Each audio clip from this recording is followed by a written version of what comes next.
Guys, the time is finally here. New Bloomburrow cards have been revealed. They showed these cards at the preview panel at Magic Con Amsterdam, and I had the privilege of being right near the front stage to see all these cards be revealed in person. So I can tell you right now that I'm very, very excited, and so should you. So without further ado, I don't want to waste any more time because we've got a lot to cover. So let's get straight into this.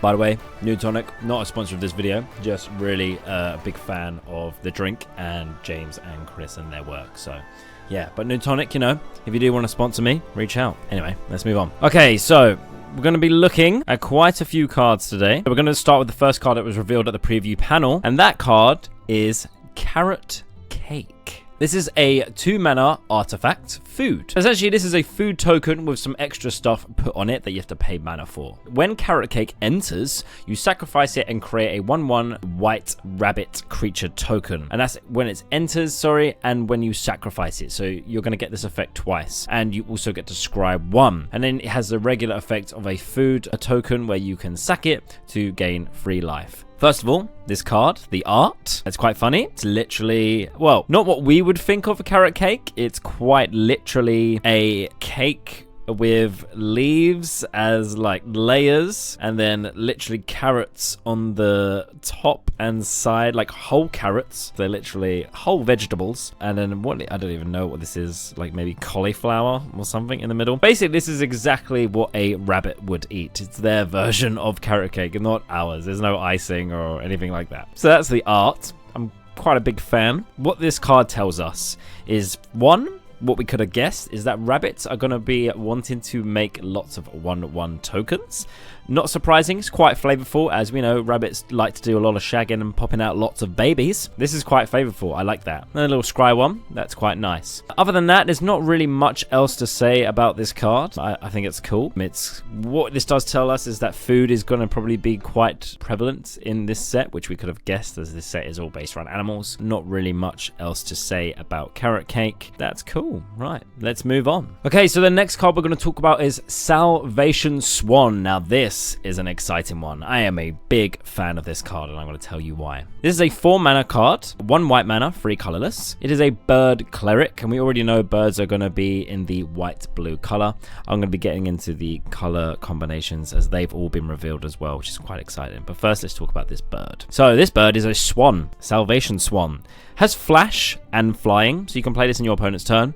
Whenever Salvation Swan or another bird you control enters, exile up to 1 target creature you control without flying, return it to the battlefield under its owner's control with a flying counter on it at the beginning of the next end step. How you want to use this card is essentially you want to flash this in your opponent's turn when one of your creatures that is not a bird is about to be targeted maybe by something, like a removal spell. You blink the card away from the battlefield, so you fizzle that spell so it doesn't work because it's no longer there. And then when it comes back, if it didn't have flying, because you can only target something without flying, it's now going to have flying. So not only are you protecting one of your creatures, but it's going to come back with flying, which is going to be even better. The way to abuse this even more is if that creature has an ETB and enter the battlefield ability, you blink it and then you bring it back in, and it's going to have that ability go off again.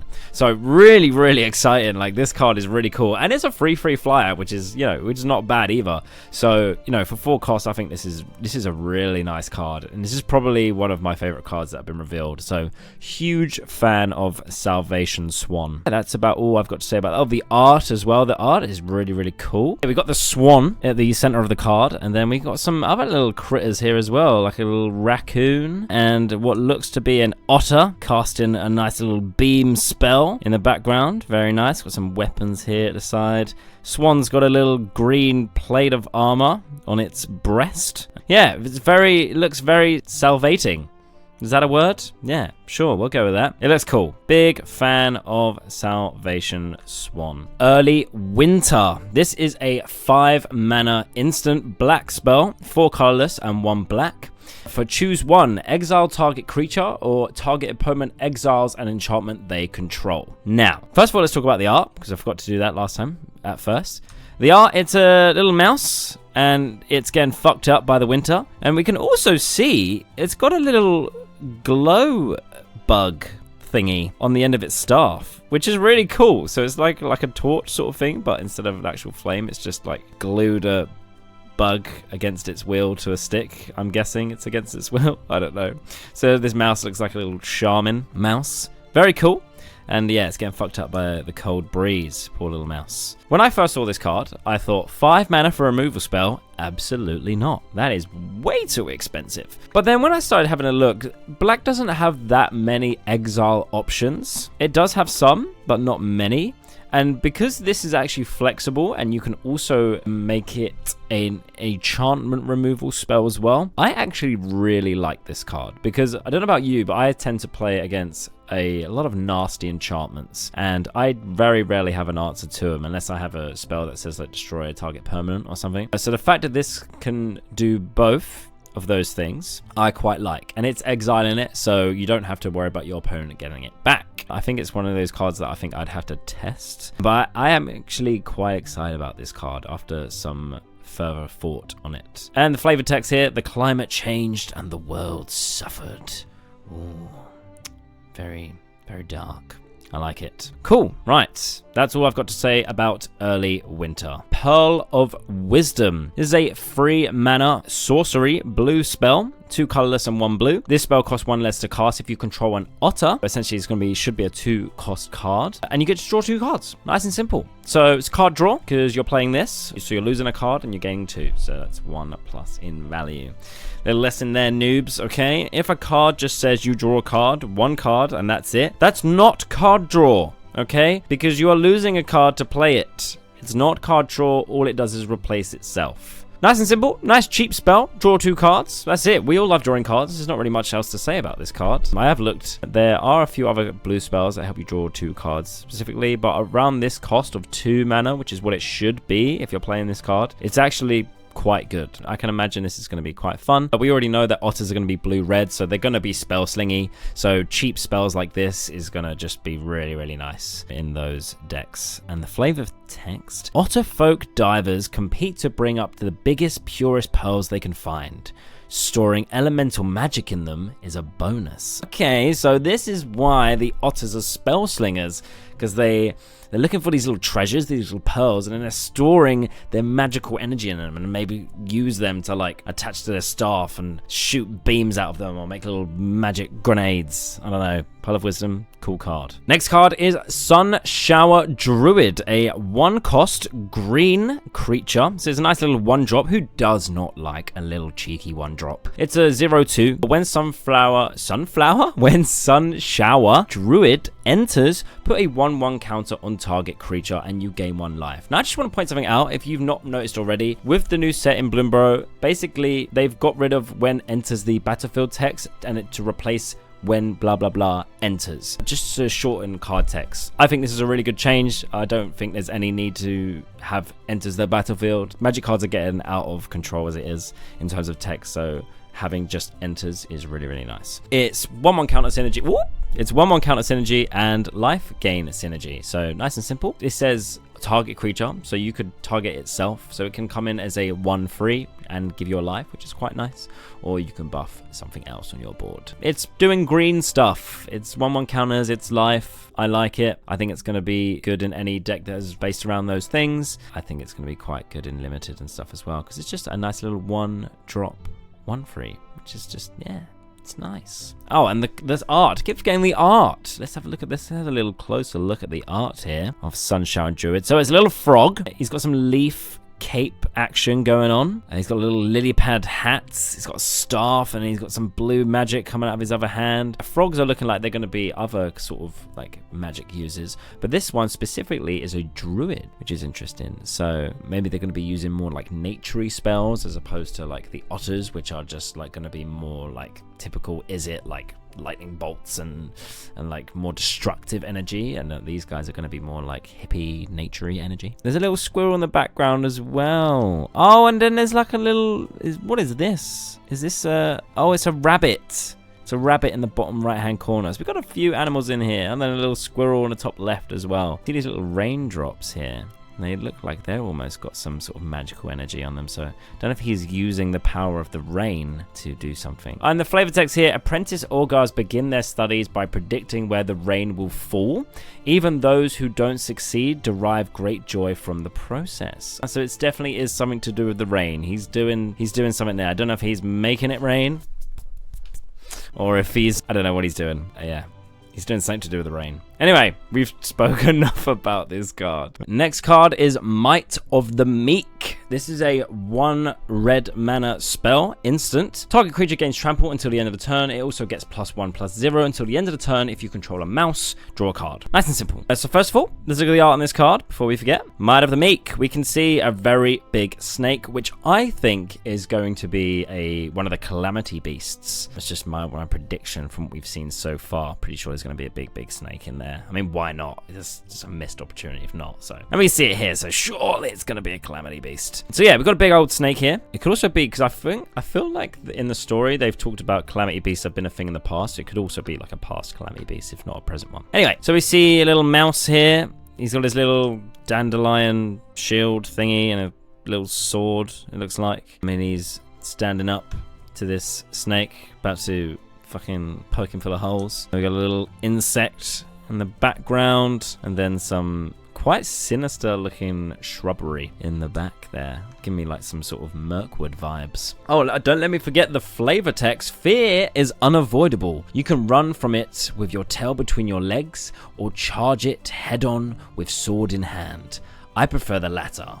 Ro, veteran hero. So I'm assuming this is Ro. My guess would be this is like supposed to be set in the past. So maybe this is one of like Mabel's ancestors. This card itself, I don't think it's that great. I don't think it's going to be doing much in stuff like Commander. Limited, it's fine. It's pretty good in Limited, I reckon. But in Commander, I don't think it's going to do much. It just doesn't do enough. It gives something trample, but it's only one thing. It does replace itself, and it's cheap. Any spell like this is really cheap. You're running like a spell slingy deck. I guess just any cheap spell is going to be nice just to trigger other stuff as well. So there is some uses for it. I'm not saying it's completely useless. My first impressions of this card is I'm not really that excited about it. But the art's cool. So what was also revealed at the preview panel was 5 new lands for Bloomburrow. Now, these are not actually dual lands, but what we instead got was 5 single color lands. They all work with like a number of animal types that associate with that color. We now know every single color pair animal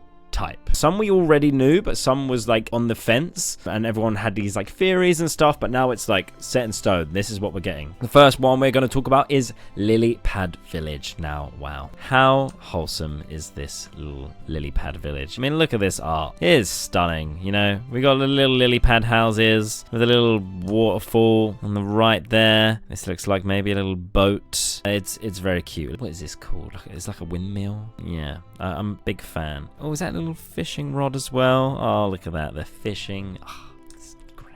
Love this. Okay, so the land itself. Every one of these lands all tap for a colorless or the color based on their type. So the blue ones tap for blue, the white tap for white, and so on, so on. But you can only do that to cast a creature. So these are specifically for creature cards if you're tapping them for colored mana. But otherwise, you could just tap them for a colorless, which is nice. So these guys don't come in tapped. So this one in particular, you can tap it and pay 1 blue to Surveil 2. Activate only if a bird, frog, otter, or rat entered the battlefield under your control this turn. First things first, bird, frog, otter, or rat. So we know that all of these 4 creature types are going to be in blue. Now, we already kind of knew about bird, frog, and otter. So rats are confirmed to be blue-black because there was no rat character cards that were revealed or anything like that. And that confirms that for us. So the card itself, you can basically Surveil 2. Surveiling is really nice. If you have a deck that is working around the graveyard, it's really, really nice because you can literally choose which cards you want to put in your graveyard, which is cool. So it's like a scry, but better for graveyard decks. And other than that, it just serves as a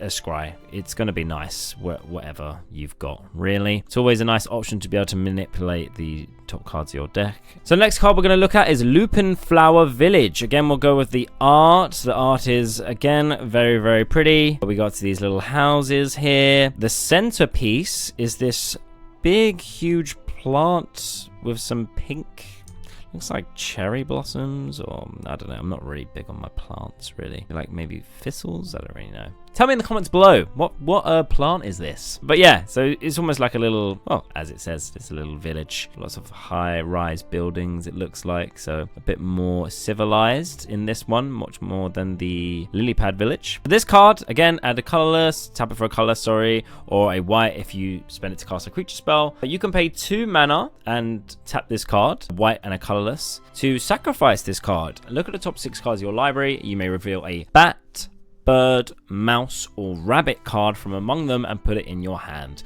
Put the rest on the bottom of your library in a random order. So again, this tells us that bat, bird, mouse, or rabbits are going to be in the white color pairings. Bat is going to be white, black. Bird is going to be blue, white. Mouse is going to be white, red. And rabbit is going to be white, green. Basically, nice and simple. Just search for one of those cards, creature cards, put it in your hand. It's cool, it's nice. It's a sack land, so we already know that, like Lumra, for example, can grab lands from your graveyard and put them back in play. So if sack lands are going to maybe be a bit of a theme in this set, that's really nice. There are other cards that are from past sets that work around with having lands from your graveyard and bringing them back and all that stuff. So we're going to be able to see synergy from all that sort of stuff. Next one we're going to be looking at is Mudflat Village. Now this is our black land. Definitely, as you can imagine, looking a little bit more sinister here. Looks not as friendly place to be, as you can imagine, from a little swamp. We got some sinister looking houses, dimly lit. Got some little lights, like little, maybe like little glow flies and stuff. Looks like a little valley that it's built in. Anyway, so taps for a colorless, add a black mana if you spend only to cast a creature spell. Pay 1 colorless and a black and tap it to sacrifice Mudflat Village. So this is another sack land like the white one, but this one you get to return target bat, lizard, rat, or squirrel card from your graveyard to your hand. So instead of looking at the top deck and adding it to your hand, you're searching your graveyard, as you can imagine black would like to do, as it's a color that likes to work around the graveyard. So this tells us that bat, lizard, rat, or squirrels are going to be black colored cards. We already know bats are going to be white, black. Lizard, the only remaining one, is going to be black red. So this was a big one that was like people were umming and ahhing what black red was going to be. So now we know that lizard is going to be black red, so that's cool. Rat, we know now, blue black, and squirrel is going to be green black. Again, we assumed this would be the thing with the pre-con that was announced with the squirrel deck. It was going to be black green. So we've also had other cards in the past that have been squirrels that have been like black green. So yeah, that was pretty much assumed. But it's nice to know that the lizard is going to be black-red, so that's cool. Other than that, yeah, just grabbing a card from your graveyard, putting it in your hand. That's always going to be nice. Nice and simple. Another sack land. Cool, cool, cool, cool.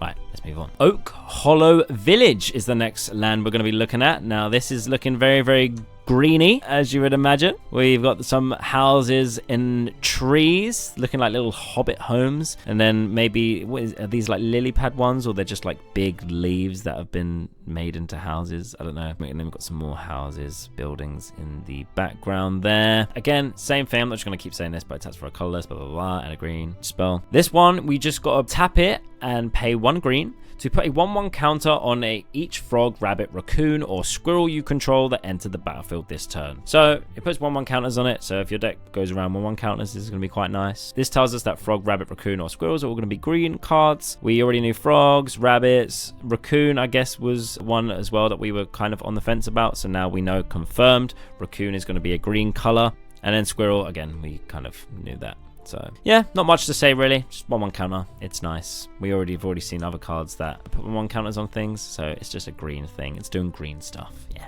Cool. Moving on. Rockface Village is the next card. So we can see a lovely little waterfall in here. This is a village, as it says, Rockface, so it's built on the side of maybe like a mountain or something, and yeah, red lands are mountains, so makes sense, right? Again, we've got a constant theme of these little green leaves. They love using leaves as roofing in Bloomburrow. That's something I've noticed. Other than that, a bit more structural integrity to these buildings, I may say, as you would imagine from houses built on the side of a mountain, like stony buildings and stuff. So I think if I was going to live anywhere, I'd probably want to live in Rockface Village. I think it's a little bit safer. When those calamity beasts arrive and start fucking shit up, I want to be in Rockface Village. Anyway, again, I'm not going to say colorless red, blah, blah, blah. So tap it and pay 1 red mana. Target lizard, mouse, otter, or raccoon you control get +1/+0 and gains haste until the end of the turn. Activate only as a sorcery. Lizards, again, we know already it's going to be red. So that's black, red, mouse, red, white, otter, red, blue, raccoon, red, green. So we already know all these now, so that's cool. It does red stuff, it gives stuff haste, little power boost. Haste is always nice to pressure your opponent. We like Rockface Village. Yeah, so those were all the cards that were revealed in the preview panel. We also have one more card that has been revealed since then that was revealed in the 3rd article of the Bloomburrow story. I don't know where you guys are at with that. I've already started watching it, and yeah, I'm hoping it's going to be really nice. I love a bit of lore, so I really hope the Bloomburrow story is going to be good. But that's that last card we're going to talk about now, and the card that was revealed was Hugs Grisley Guardian, our little character that was revealed ages ago when we had that art style of the big badger crushing the skeleton. Now we've got a card for him, and he's looking very, very cool. As I said, we've already seen the art for him. He's going to be a green-red card. This card is 2 green, 2 red, and X for a badger warrior, 5/5. He has trample. And when Hugs Grisley Guardian enters, exile the top X cards of your library. Until the end of your next turn, you may play those cards. Not cast, play. That is relevant, but we'll get into that in a minute. You may play an additional land on each of your turns. So instead of 1, you can get to play 2. Now, why is the play relevant? Because if this said cast, you would not be able to play lands, because you can't cast lands, okay? All you noobs out there, you need to know that when you play a land, it is not cast. It does not go on the stack, okay? So if a card says you may cast cards, you can't play lands. But because this says play, you can play lands. So if I say pay 4 for X, so it's 4X, 2 red, 2 green. So I'm playing green. I've got a shitload of mana. So that's 8 mana. I drop down Hugs. Suddenly now I can exile the top 4 cards of my library, and I can play those cards next turn. Now, if any of those are lands, I can play 2 lands a turn now. So it doesn't matter what I've got in my hand, I can take those 2 and just bam, bam, slap them straight on the battlefield. So suddenly this guy is just ramping you like fuck. Okay, so that's really, really cool. You could probably get, as long as you get the X to be quite high, you're probably going to get 2 more land drops, which is cool. The other cards, they're not adding to your hand because you can only play them next turn. This is kind of how red does its card draw, but it means that, you know, you can save your cards in your hand and play those instead for some nice little value. I really like this card, old Hugs Grisley Guardian. I think it's going to be really, really fun to just drop him down with a big fat X cost and suddenly just boom, essentially drawing like 5 cards. So yeah, that's really, really cool. Not much more to say about Hugs apart from look at this art on this showcase. Oh my goodness. This is stunning. I mean, wow. Look at him. That is a gnarly badger. He is powering up his fist, ready to fuck up some calamity beast or whatever poor animal has pissed him off. Yeah, look at that. Wow, just incredible. Like, these showcases are just stunning, like actually stunning. I love the art on these cards. The nice little jewel like color there. It's just stunning. So I just wanted to, yeah, showcase this card because, yeah, I can't even remember what these ones are called, this treatment. I think it is the showcase. Anyway, it's beautiful, whatever it is. I love it. So I forgot to mention that Salvation Swan also got revealed in its showcase treatment, and oh my goodness, look at this art. I mean, just imagine like a nice big fairy tale storybook. You're sitting there reading to your kids, or the little animals are like talking to their little mouse kids or whatever, and they're showing them this lovely story. This is what you would expect to see. It's just stunning. It just makes me smile. I mean, look at that. How can that not make you smile? It's a little swan. Oh my god, and it's carrying, like, you know, the wish plant flowers where you blow them and then they jizz out a load of furry seed thingies. Yeah, it's one of those. Oh, that's so cool. I forgot they're called now. It's like glowing. It's like a little light. Oh, I love that. I want this card. I'm just so excited for this damn set. Oh. Anyway, that is everything that we have been revealed so far. I know that was a long one to get through all those cards, but super excited for Bloomburrow. Can't wait for more cards to get revealed. I hope you're as excited as I am. Let me know in the comments, what is your favorite card that's been revealed so far? Let me know what decks you want to build, what creature types you're most excited about. And other than that, guys, I will see you in the next video. Cheers.